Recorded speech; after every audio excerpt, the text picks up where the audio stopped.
E hoje vamos falar sobre ele, uma espécie de remake do melhor filme de lobisomem de todos os tempos. Um lobisomem americano em Paris, de 1997. Dessa vez é um lobisomem americano, só que não em Londres, em Paris. Porque no primeiro filme era em Londres. Será se esse filme superou o seu antecessor, que foi o melhor filme de lobisomem da história? É isso que a gente vai ver agora. E no final, como de praxe, eu vou dar a minha opinião. O filme acompanha Andy, interpretado por Tom Everett Scott, um jovem americano meio bobão que viaja para Paris com dois amigos. Lá ele conhece Seraphine, interpretada por Julie Delpy, uma misteriosa garota francesa que guarda um segredo sombrio. Ela é um lobisomem. A propósito, moça bonita, olha pra mim, se ela não deixar o pelo crescer, tá tudo certo. Ao tentar salvar Seraphine de um aparente suicídio na Torre Eiffel, Andy acaba se envolvendo em um submundo bizarro onde uma sociedade secreta de lobisomens planeja se livrar da humanidade. Pior, ele é mordido e, obviamente, agora faz parte do clube dos peludos da lua cheia. Temas principais: perda de controle e transformação. Assim como no primeiro filme, o medo de se transformar em algo monstruoso e perder sua própria identidade é central. Romance sobrenatural. Aqui o filme foca mais no romance entre Andy e Seraphine, algo que não era o centro do primeiro filme. Choque cultural e humor pastelão. Americanos bobões tentando se adaptar e sobreviver na Europa, com muitas piadinhas e situações meio absurdas. O perigo da ciência brincando com a natureza. O trama envolve uma droga experimental que permite os lobisomens se transformar à vontade. E isso, obviamente, dá muito errado. E agora vamos aos prováveis pontos fortes do filme. Tenta manter a mistura de humor e horror do original, mas adaptado por um tom mais leve e cômico dos anos 90. Algumas ideias interessantes, como a sociedade secreta de lobisomens, que poderia ter sido melhor exploradas.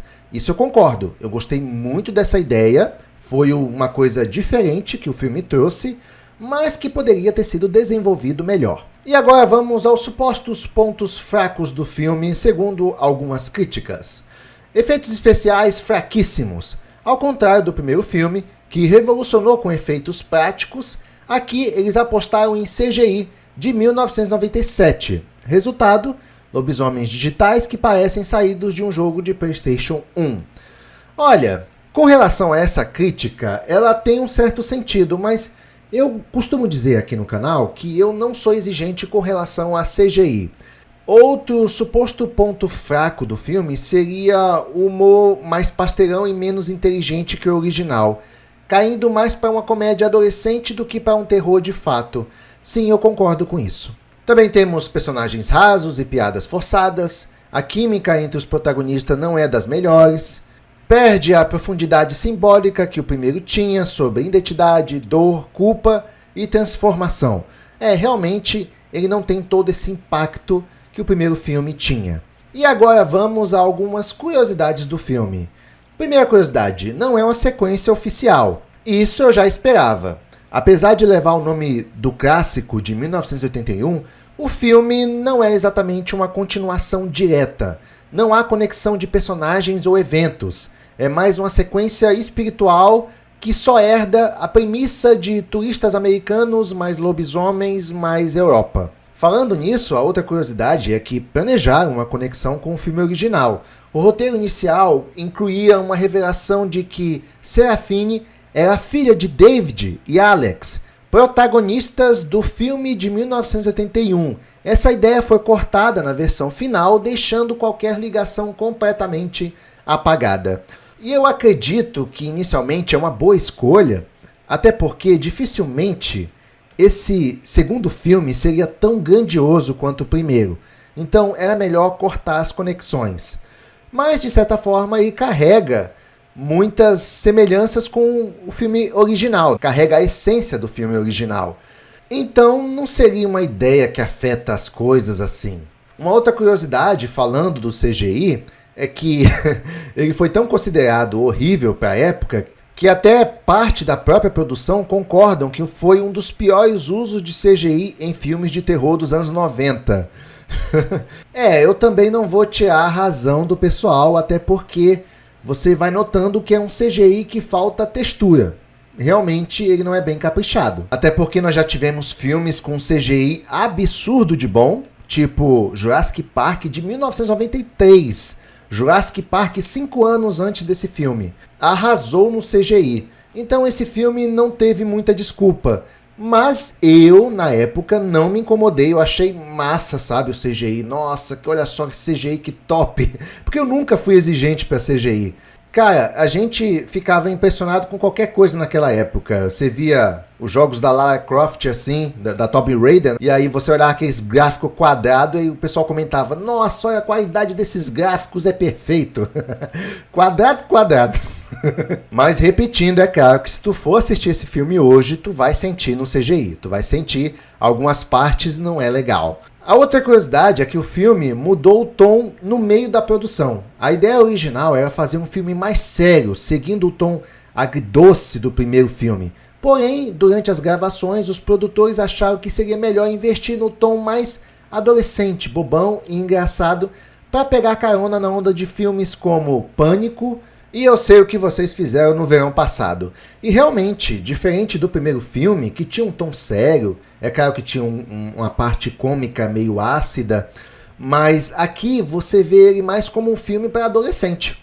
Simples assim. Realmente todo o tom do filme parece que é para se comunicar com os adolescentes. Gravações turbulentas. O filme enfrentou vários problemas nas filmagens, incluindo mudanças de roteiro durante as gravações, cenas reescritas de última hora e divergências criativas entre a direção e o estúdio. A trilha sonora é mais lembrada que o próprio filme. A trilha tem bandas famosas dos anos 90 como Bush, Murphy, Fastball, Human Torch, Cake, Never There, Better Than Erza, King of New Orleans.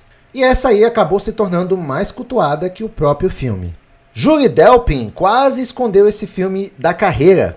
A atriz francesa Julie Delpy, que mais tarde faria filmes cult como Antes do Amanhecer, já declarou em entrevistas que se arrepende profundamente de ter participado do filme e que foi uma fase estranha da sua vida. Também não é pra tanto, né, Julie? A propósito, eu acabei de lembrar de uma cena do filme que eu acho que eu sei por que a Julia Delpy tem vergonha desse filme. Como é que eu não saquei isso antes? É que tem uma cena que ela mostra a parte... Ela faz um topless no filme, se é que você me entende. Eu acho que é por isso que ela tem vergonha do filme. Considerando essa cena, eu até entendo a vergonha da Julia Delpy.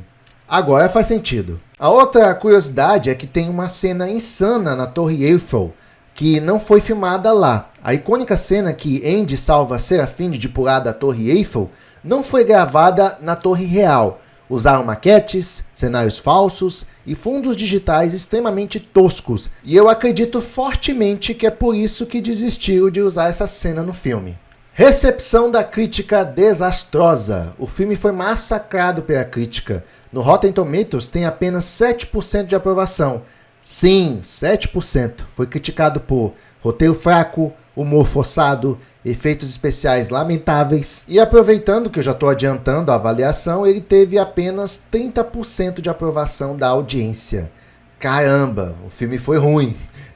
Pelo visto o pessoal não gostou muito não. Mas, por incrível que pareça, olha só essa próxima curiosidade. Virou cult, mas só que do jeito errado.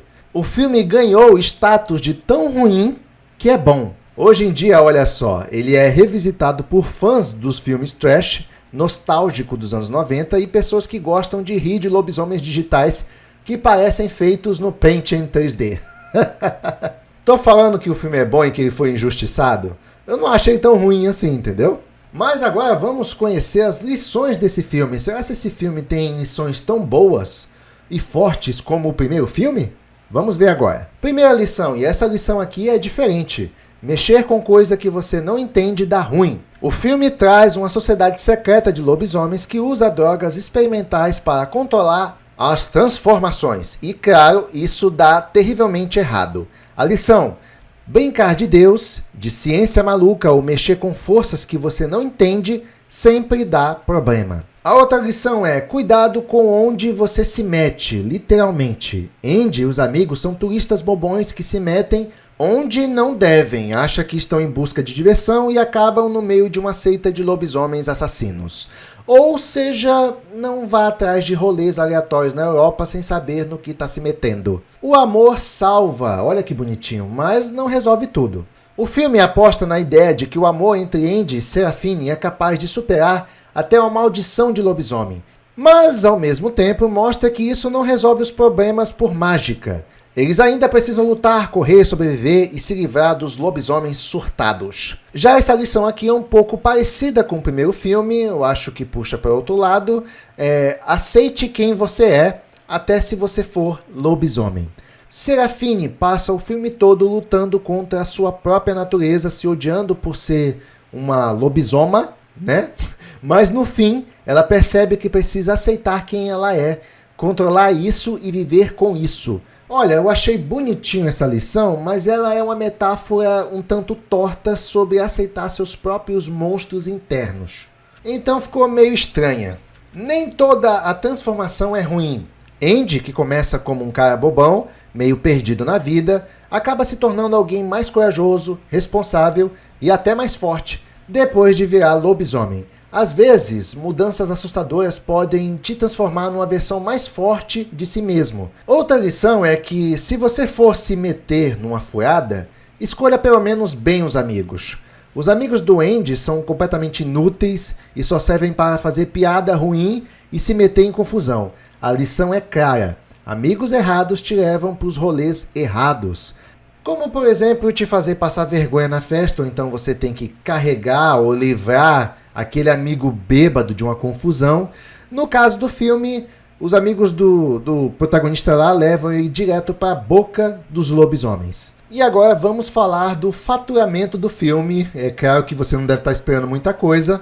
Na época, o filme teve um custo de produção de 25 milhões de dólares e faturou incríveis, na escala mundial, 26,6 milhões de dólares. Ou seja, mal se pagou.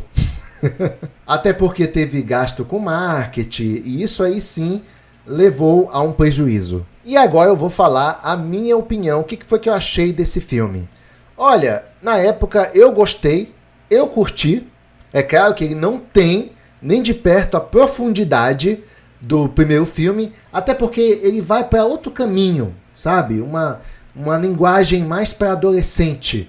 Exatamente como naqueles filmes de Eu Sei O Que Você Fez no verão passado, ou então Pânico. Lembra muito esses filmes, só que com lobisomem. E eu sou um tanto suspeito para falar, quem já acompanha o canal sabe que eu adoro filmes que vem com monstro e você tem que sobreviver aos monstros e tal.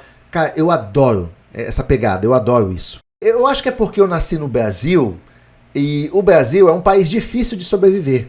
E aí eu me identifico demais com esses filmes. Entendeu? Porque a gente tem que fugir dos monstros dos impostos, dos monstros dos boletos caríssimos. E todo dia é uma batalha. Então, eu acho que eu me identifico por causa disso. Sem contar também que eu acho os monstros uma grande ameaça. Geralmente eles são grandes, rápidos pra caramba, e só te resta fugir. E nesse caso do filme não é diferente, ele traz tudo isso, toda essa receita, sabe, que eu gosto. E se eu tiver que descrever o filme, ele parece muito aquela comida que você faz, que não é essas coisas, mas que você curte comer do mesmo jeito, como por exemplo, uma farofa de ovo com uns pedaços de mortandela e um pouquinho de queijo ralado por cima.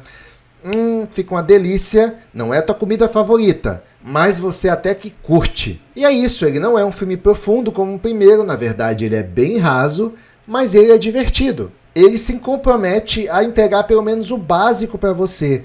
E na época, eu achei esse filme muito injustiçado. E não é à toa, tá? Porque depois o filme se tornou um sucesso com o passar dos anos, mas é claro, na categoria trash. Olha, se isso for um trash... eu acho um trash bem feito. Até porque eu tenho a certeza que a intenção do filme não foi ser trash na época. Mas é um filme bacana, com um roteiro até interessante, a premissa do roteiro, né? Uma sociedade de lobos. Cara, isso é bem bacana. Poderia ter sido desenvolvido melhor? Poderia ter sido. mas eu não achei um desastre não a forma que a história se desenrola. Eu acho até que ela segue um caminho natural. E uma coisa também que eu gostei bastante desse filme é o design dos lobisomens. Tudo bem que o CGI deles não é essas coisas, mas eu achei o design assustador, bem interessante. É claro que seria mais assustador se o CGI fosse bem feito. Mas eu tô falando da ideia do lobisomem, da sua aparência, eu achei legal. Você só não vai conseguir apreciar isso repetindo por causa do CGI, que realmente hoje, olhando com os olhos de hoje, é bem mal feito, principalmente em alguns trechos do filme. E só mais uma observação, eu sei que esse filme não quis ser uma continuação do clássico e tal, mas ele meio que trapaceou nessa questão porque ele pega elementos, essências do primeiro filme, como por exemplo, quando o lobisomem mata uma pessoa, essa pessoa é amaldiçoada, certo? Isso também acontece neste filme. As vítimas que o protagonista mata também são amaldiçoadas, e aí ficam atormentando ele, muito parecido com o primeiro filme. É o mesmo elemento, o mesmo elemento. Então eles pegam elementos fortíssimos do primeiro filme e trazem para esse filme aqui, dando a entender que é uma continuação. Agora, se eu quisesse que não tivesse nada a ver com o primeiro filme, eu tirava esses elementos fortíssimos que são exclusivos do primeiro filme. Mas, no geral, eu gostei do filme, eu me diverti. Eu só acho estranho o pessoal gostar desse filme hoje, principalmente levando em conta os efeitos especiais, sendo que na época não gostaram. Vai entender. E só fazendo uma comparação mais justa com o clássico, enquanto Um Lobisomem Americano em Londres é uma metáfora brilhante sobre culpa, identidade e natureza selvagem, Um Lobisomem Americano em Paris é mais um filme de diversão, sem muitas pretensões.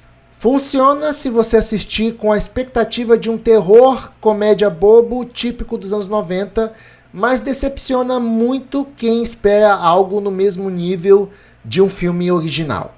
É um filme que diverte, tem seu charme trash e nostálgico, mas não chega nem perto do impacto do original. Até porque tem um roteiro meio genérico. Se você gosta de filmes meio ruins, que são tão ruins que acabam ficando divertidos, vale dar uma chance para esse filme. Levando em conta que esse filme foi valorizado depois de anos, aí que merece uma chance mesmo. E essa foi a minha opinião sobre Um Lobisomem em Paris. Se gostou, deixa seu like, isso ajuda demais o canal a trazer mais conteúdos como esse. E também não deixe de comentar aqui embaixo se você assistiu esse filme, se gostou ou não, se assistiu na época que foi lançado. Enfim, comenta aqui para eu saber. Sem mais, vou ficando por aqui. Até outra próxima lua cheia. Quer dizer, até o próximo vídeo. Até lá!